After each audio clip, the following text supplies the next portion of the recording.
Je m'appelle Margaret Collins, j'ai 38 ans, et je n'ai jamais pensé que ma propre sœur me poignarderait dans le dos lors du dîner de nos parents. C'était leur 40e anniversaire de mariage, une soirée censée être une célébration qui s'est tenue dans leur maison confortable à Austin, Texas. J'avais passé des heures à perfectionner un gâteau aux pétales de rose, une recette de mes années de fleuriste pour honorer papa et maman. La salle à manger bourdonnait de conversations voisins, famille, amis, le cliquetis des verres à vin. Je disposais le gâteau, fier des délicats volutes roses, quand tout s'est effondré. Ma sœur, de 5 ans ma cadette, s'est penchée en arrière sur sa chaise, sa voix coupant à travers les rires comme un couteau. « Margaret, tu nous ralentis », a-t-elle dit, les yeux froids, sans même jeter un regard au gâteau. « Nous voulons vivre sans toi. » Les mots ont frappé comme un coup de poing. Papa, assis en tête de table, a juste souri, sirotant son vin rouge comme si elle avait commenté la météo. Maman s'est figée, sa fourchette flottant au-dessus de son assiette. Les voisins, Diane d'accent grave côté, Robert et Hélène d'en face, se sont tus, leurs yeux passant de l'une à l'autre. J'ai senti mon visage brûler, mais je n'ai rien dit. J'ai forcé un sourire, j'ai pris mon verre de vin, et j'ai pris une lente gorgée, laissant le goût amer correspondre à la piqûre dans ma poitrine. Personne n'a rien dit. Ni papa, ni maman, ni un seul invité. L'air était épais, suffocant. J'ai posé mon verre, je me suis levée et je suis allée dans ma chambre. Calme, délibérée, chaque pas mesuré. Il ne méritait pas mes larmes. J'ai emballé une seule valise, des vêtements, quelques photos, mon ordinateur portable. La maison était silencieuse alors que je glissais par la porte arrière dans la fraîche nuit texane. Mon téléphone est resté silencieux pendant que je conduisais jusqu'à un motel à 10 miles de là. Je n'ai pas regardé en arrière. Tout ce que je savais, c'était ceci. À partir de ce moment, je ne retournerai jamais à être le fardeau. Pas pour qui que ce soit, pas même pour ma propre famille. Mais qu'en est-il d'eux ? Quand les lumières s'éteignent, l'eau ne coule plus et les factures commencent à s'accumuler. Sera-t-il toujours aussi facile pour eux de vivre sans moi ? Quelle heure est-il là où vous êtes ? Et de quelle ville regardez-vous ? Laissez un commentaire ci-dessous. Je veux voir jusqu'où cette histoire porte et qui là-bas comprend silencieusement. N'oubliez pas de cliquer sur ce bouton d'abonnement et de sonner la cloche car dans la partie suivante, je commence à couper toutes les factures. Parlons de limites, de vraies limites. Je me suis réveillée dans la chambre d'hôtel, le bourdonnement du climatiseur, le seul son brisant le silence. Mon téléphone gisait face cachée sur la table de nuit, vibrant encore de messages non lus de ma sœur et de ma mère. Je n'y ai pas touché. Au lieu de cela, j'ai fixé le plafond, mon esprit dérivant sur la façon dont j'en suis arrivée là. Pas seulement dans cette chambre bon marché avec des draps rêches, mais dans une vie où ma propre famille me considérait comme un poids à jeter. Il y a 5 ans, je possédais Petal & Stem, une petite boutique de fleurs au centre-ville d'Austin. Ce n'était pas glamour, mais c'était à moi. Les mariées venaient, nerveuses et rayonnantes, demandant des pivoines ou des roses pour rendre leur journée parfaite. Je restais tard à arranger des bouquets, mes mains piquées par les épines, mais j'aimais chaque seconde. La boutique était ma fierté, construite à partir de zéro après des années d'économie et de planification. Puis papa a appelé un soir, sa voix lourde. Leur maison, celle dans laquelle j'ai grandi, était noyée dans les dettes. Facture médicale pour la chirurgie de maman, une deuxième hypothèque. Ils ne pouvaient pas payer les réparations d'un toit qui fuyait. Ils étaient sur le point de tout perdre. Je n'ai pas hésité. J'ai vendu Petal & Stem pour $150 000 assez pour effacer leurs dettes, réparer le toit et garder les lumières allumées. Je suis retournée dans ma chambre d'enfance, pensant que c'était temporaire, juste jusqu'à ce qu'ils se remettent sur pied. Mais le temporaire s'est transformé en 5 ans. J'ai payé les factures, électricité, eau, internet, même les taxes foncières. Près de $2000 par mois virés directement de mon compte. J'ai pris un emploi dans une pépinière locale, arrangeant des plantes pour moitié moins que ce que j'avais gagné dans ma boutique, juste pour maintenir les flux de trésorerie. Papa hochait la tête en signe de remerciement. Maman me serrait dans ses bras, mais ma sœur, elle agissait comme si j'étais une intrue. Rebecca, Becca, comme je l'appelais quand nous étions enfants, a changé après mon retour à la maison. En grandissant, elle me suivait, ses couettes rebondissant, me suppliant de l'aider à arranger des fleurs pour les bals de l'école. « Tu es tellement cool, Margaret, disait-elle, les yeux écarquillés. Nous nous faufilions dans le jardin la nuit, couchés sur une couverture sous les étoiles, murmurant des garçons et des rêves. Je lui ai appris à conduire, je l'ai couverte quand elle s'est faufilée aux fêtes. Elle était mon ombre, ma meilleure amie. Mais quand je suis retournée dans la maison, Becca était partie, elle levait les yeux au ciel quand j'entrais dans la cuisine, marmonnait à voix basse qu'elle prenait de la place. Une fois, elle m'a grondé pour avoir laissé une tasse de café dans l'évier, disant « Tu n'as même pas ta place ici ». J'ai laissé tomber, pensant qu'elle était stressée, son travail dans la boutique ne payait presque rien, et elle chassait toujours des piges en ligne. Mais les commentaires s'accumulaient, chacun plus acéré que le précédent. J'ai essayé de ne pas me mettre en travers de son chemin. Je me levais à l'aube, je sortais pour prendre un café avant que quiconque ne s'agite, je passais des heures à marcher le long du lac pour leur laisser de l'espace. Je dînais seule dans ma chambre la plupart des nuits, faisant défiler de vieilles photos de Petal and Stem, regrettant l'odeur des lys frais. Papa et maman n'ont pas remarqué l'attention. Papa passait ses journées à bricoler dans le garage, réparant les tondeuses à gazon des voisins pour un peu d'argent supplémentaire. Maman était scotchée à son club de jardinage, discutant avec Diane Dax en grave côté des rosiers. Ils comptaient sur moi pour l'argent, mais ne demandaient jamais comment j'allais. Je ne leur en voulais pas. Ils étaient à la retraite, leurs économies épuisées. Mais la froideur de Rebecca me blessait plus profondément. Elle mettait la musique à fond pour étouffer ma voix quand j'essayais de parler, laissait des notes passives-agressives sur les corvées.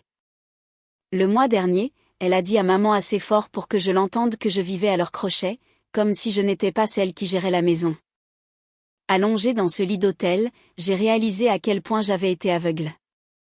J'avais abandonné mon entreprise, mon indépendance, pour maintenir leur vie en place, et pourquoi ? Pour que ma sœur m'appelle ingrate, pour que papa sourie comme si de rien n'était, pour que maman reste silencieuse. Le souvenir de Becca enfant riant sous les étoiles ressemblait à un mensonge. Elle n'était plus cette fille. Peut-être qu'elle ne l'avait jamais été. Mes économies étaient presque épuisées. Mon emploi à la pépinière couvrait à peine mes propres dépenses, et je continuais à injecter de l'argent dans une maison qui ne me voulait pas. Je me suis assise droite, la poitrine haute, et j'ai attrapé mon ordinateur portable. J'avais besoin de savoir exactement combien je portais pour eux. C'est là que l'idée a commencé à se former. Pas la vengeance, pas encore. J'ai quitté le motel avant midi, ma valise tintant dans le coffre alors que je traversais Austin pour aller chez Thomas et Laura. Ils avaient été ma bouée de sauvetage depuis que j'avais vendu Petal and Stem, toujours là avec une tasse de café chaud ou un rire bien placé. Leur petit bungalow à Hyde Park était à un monde de distance des lumières fluorescentes bourdonnantes du motel. C'était comme un endroit où je pouvais enfin respirer, réfléchir et trouver ce qui allait suivre. Alors que je me garais dans leur allée, mon téléphone continuait de vibrer avec des textos que je refusais toujours d'ouvrir. Thomas a ouvert la porte avant que je puisse frapper. Son visage se plissa d'inquiétude. « Margaret, qu'est-ce qui s'est passé ?» demanda-t-il, en me faisant entrer. Laura était déjà dans la cuisine, disposant une assiette de sandwich, ses yeux doux mais scrutateurs. Je me suis assise sur une chaise à leur table de salle à manger, le poids des dernières 24 heures pressant ma poitrine. Je leur ai tout raconté, pas le gâteau ou le vin, mais la piqûre des mots de ma sœur. Comment elle m'avait traité d'ingrate. Comment papa avait juste siroté son vin sans cligner des yeux. Comment maman n'avait absolument rien dit. Elle a dit que tu serais mieux sans moi, ai-je dit à Thomas d'une voix ferme, bien que ma gorge brûlait, et personne ne l'a arrêté. Laura a tendu la main par-dessus la table et a serré la mienne.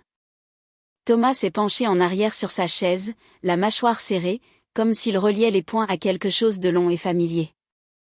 Tu sais, dit-il après un moment. Ça me rappelle Edouard Hay. Edouard Hay était un vieil ami de nos débuts en affaires, un gars qui dirigeait une entreprise d'aménagement paysager à l'époque où j'ouvrais ma boutique de fleurs. Thomas raconta l'histoire comme si c'était arrivé hier. La fille aînée d'Edouard avait vécu gratuitement dans une maison qu'il avait payée. Elle l'appelait envahissant, disait qu'il était sur son chemin, même s'il était celui qui payait sa traite de voiture, ses services publics, même la garderie pour son fils. Un jour, elle lui a dit de ne plus venir. A dit qu'il la tirait vers le bas. Edouard n'a pas discuté. Il a tout annulé. Électricité, eau, location de voiture. En un mois, elle le suppliait de revenir, promettant de changer. Il n'est jamais revenu, dit Thomas, d'une voix basse et résolue. Il a acheté un condo à San Antonio et a recommencé. Elle a dû apprendre à se tenir sur ses propres pieds. Parfois, les gens ont besoin de sentir le poids avant de jamais apprécier ce que vous avez porté, dit Thomas. Laura hocha la tête, me versant une tasse de café. Tu portes ta famille depuis des années, Margaret, dit-elle.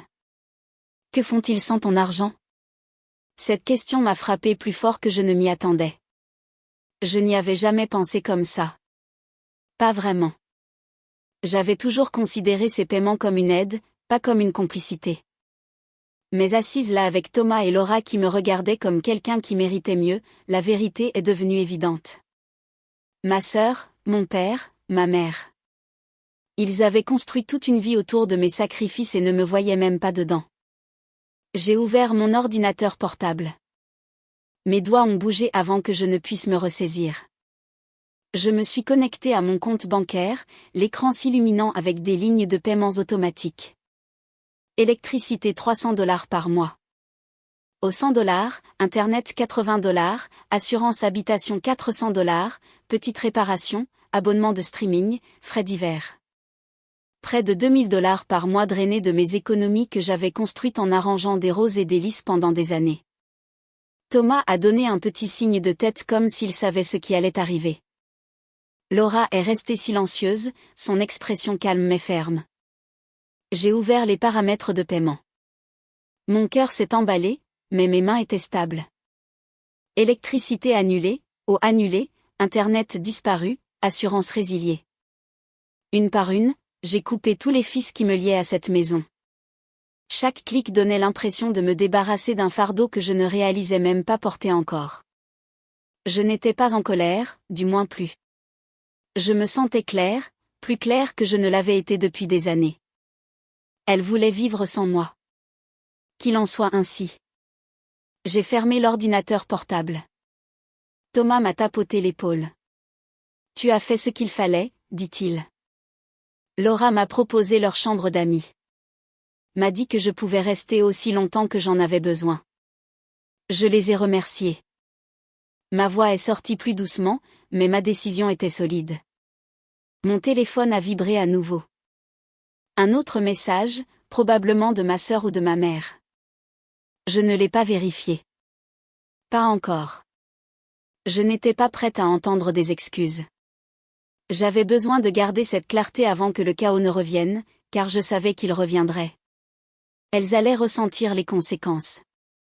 Et cette fois, je serais prête. 3 jours après avoir annulé tous les paiements automatiques, les fissures ont commencé à apparaître. J'étais toujours chez Thomas et Laura, prenant mon café à leur table de cuisine, quand mon téléphone a sonné. Le nom de Rebecca a clignoté à l'écran comme un voyant d'alerte.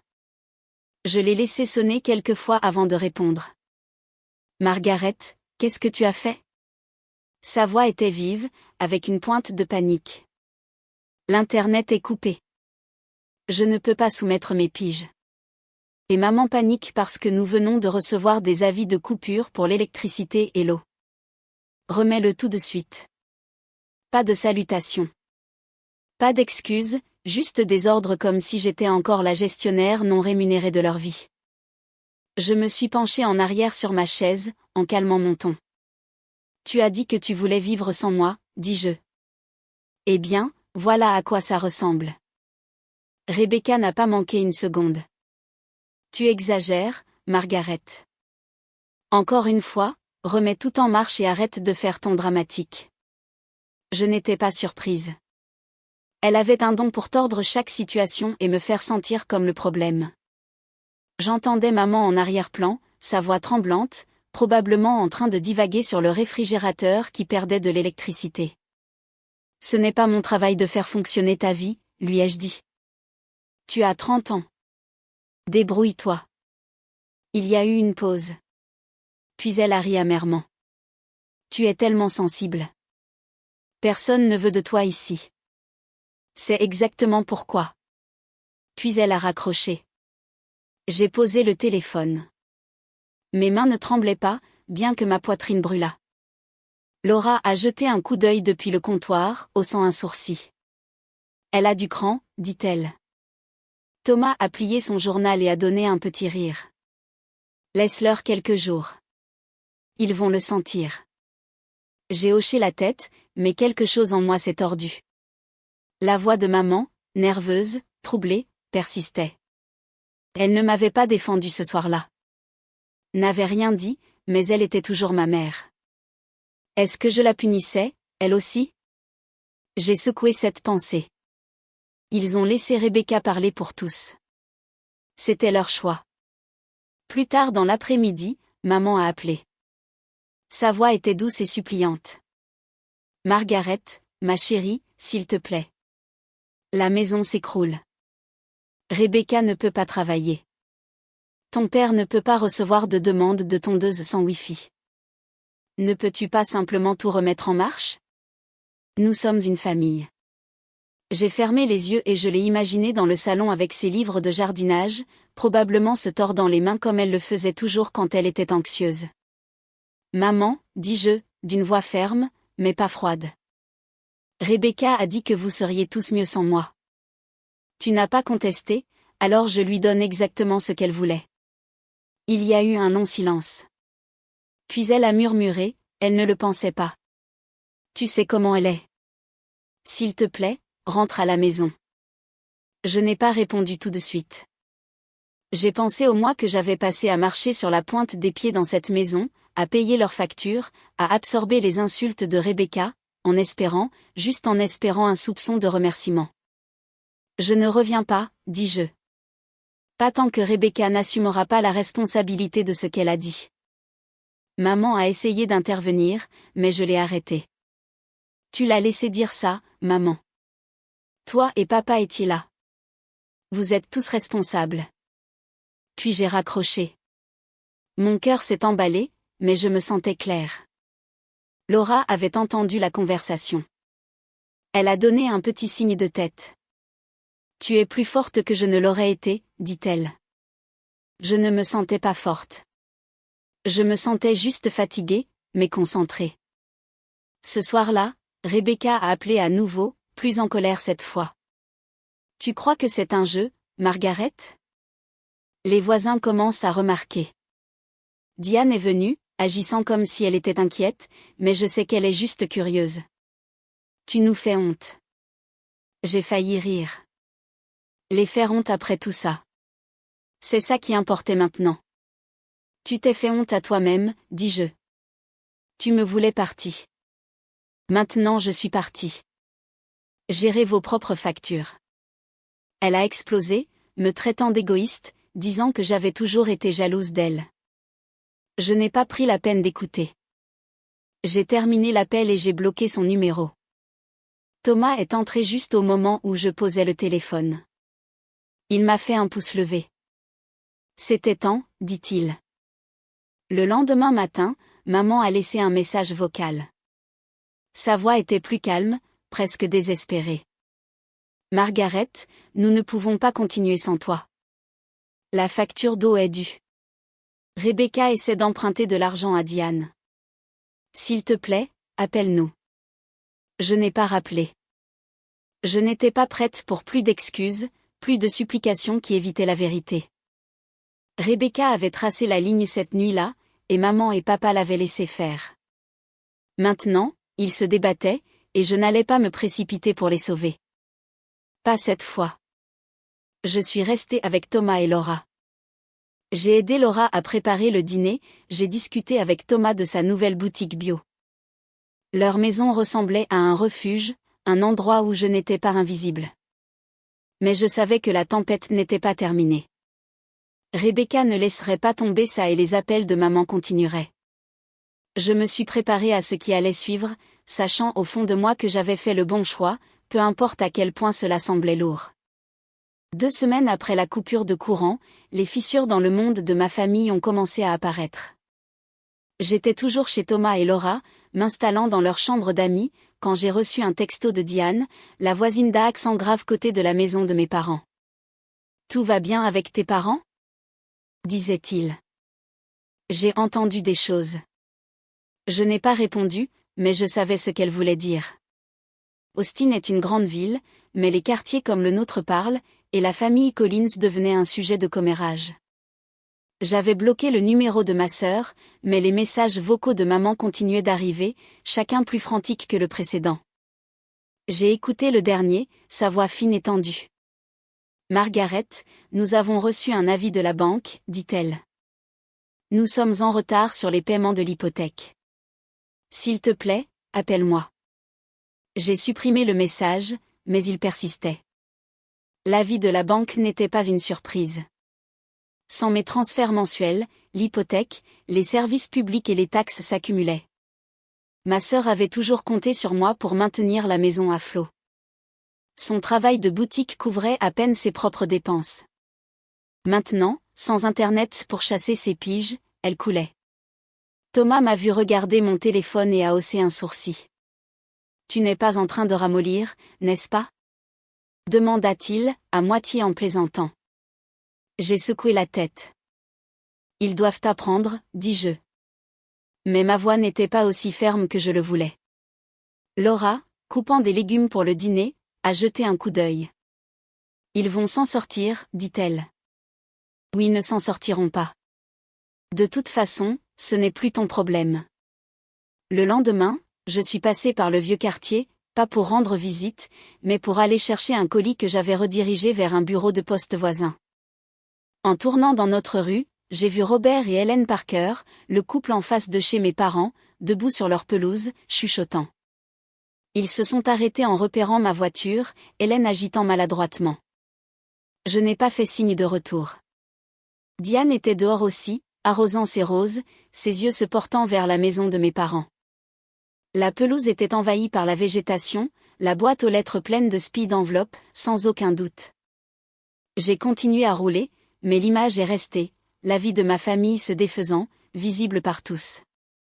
Plus tard cette semaine-là, j'ai appris par Laura, qu'il avait entendu par l'intermédiaire d'une amie commune, que ma sœur avait perdu un gros contrat de pigiste. Sans Internet, elle ne pouvait pas livrer les conceptions pour une marque de vêtements qu'elle courtisait depuis des mois. Le client est passé à autre chose, et Rebecca se déménageait. Elle avait pris un travail de nuit dans un supermarché local, en stockant des étagères pour joindre les deux bouts.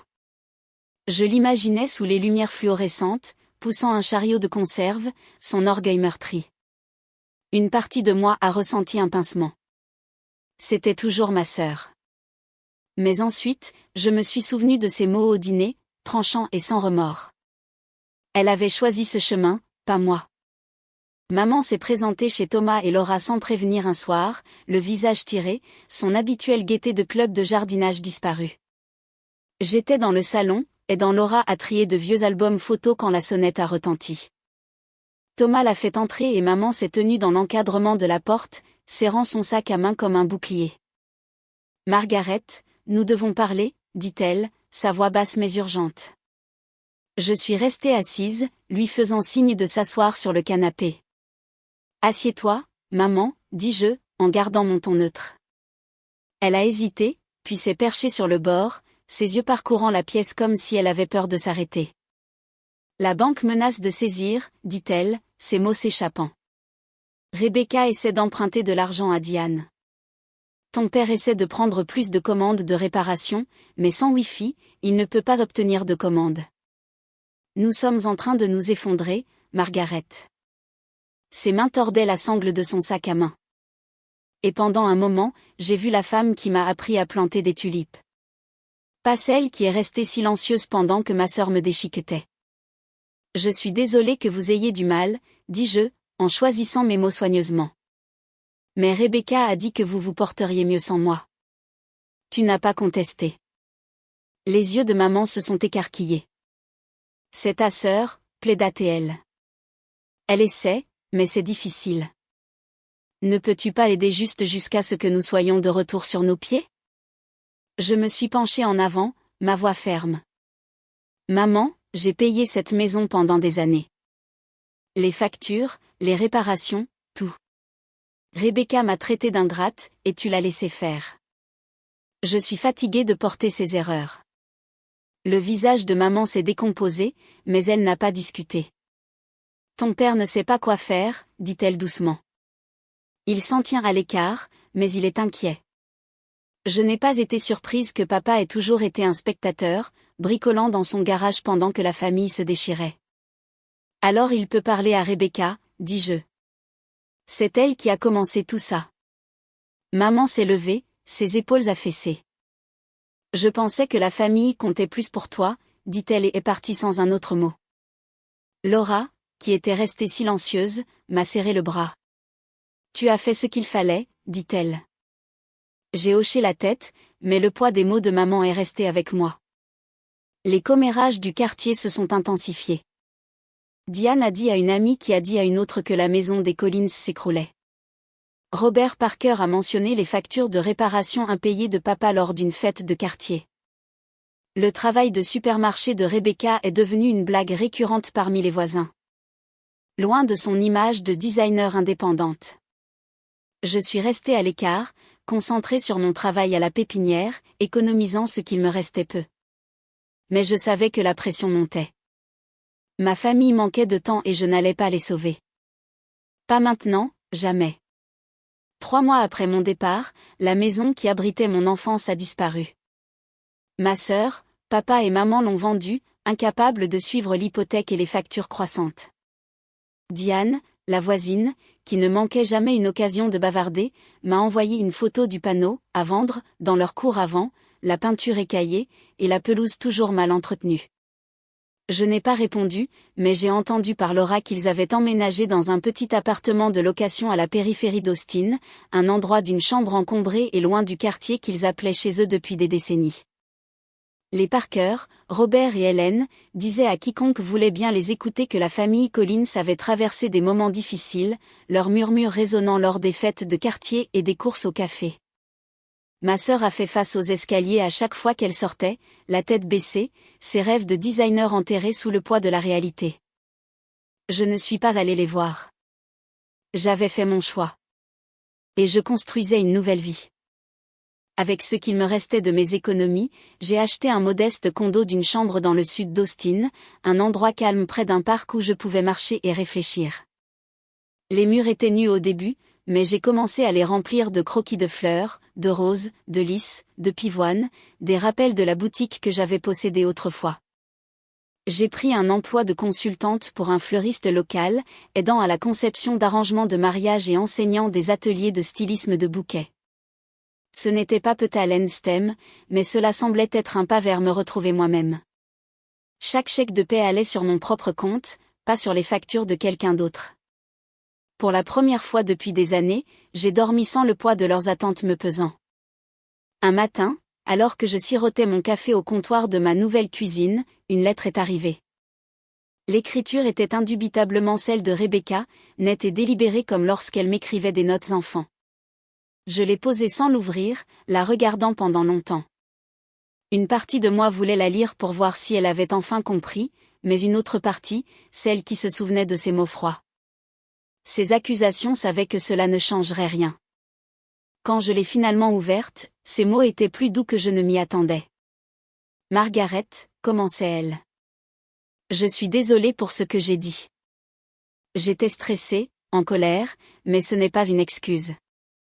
Je n'ai pas réalisé à quel point tu faisais tout pour nous. J'espère que nous pourrons parler.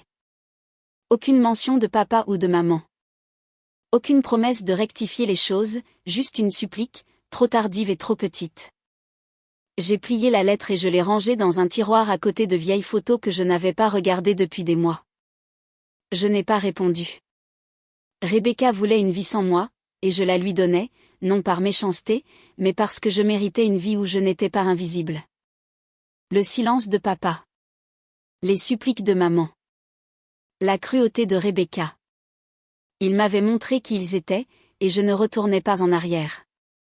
J'ai bloqué leur numéro, supprimé leurs messages vocaux et laissé la distance s'installer.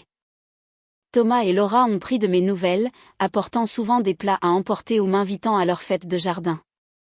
Mais j'apprenais à me tenir seule, et cela me semblait juste. En y repensant, je vois la leçon gravée dans chaque étape de ce désordre. La famille n'est pas seulement du sang. C'est le respect, le soutien mutuel, la volonté de voir les sacrifices de chacun. J'ai tout donné pour maintenir leur monde à flot, mais ils l'ont pris pour acquis. Et cela nous a brisés. Rebecca, papa et maman ont appris à leurs dépens que les mots ont du poids, et les choix aussi. Ils reconstruisent maintenant à leur manière, et je ne leur souhaite aucun mal. Mais j'en ai fini de porter leur fardeau. L'autosuffisance, j'ai appris, est la fondation de tout lien qui vaut la peine d'être conservé. Sans elle, l'amour n'est qu'un mot, vide et fragile. À tous ceux qui ont suivi cette histoire jusqu'à la fin, merci. Votre temps, votre attention. Cela signifie plus que je ne peux le dire. J'ai partagé ceci parce que je sais que certains d'entre vous se sont sentis ignorés, sous-estimés par les personnes pour lesquelles vous donneriez tout. Vous avez porté leur poids pour être ensuite mis de côté. Je vous vois et je suis reconnaissante pour chaque instant que vous avez passé avec moi. Si cela vous parle, appuyez sur ce bouton d'abonnement, sonnez la cloche et rejoignez cette communauté. Partagez votre histoire dans les commentaires. Comment avez-vous trouvé votre force ? Continuons cette conversation car nous sommes plus forts.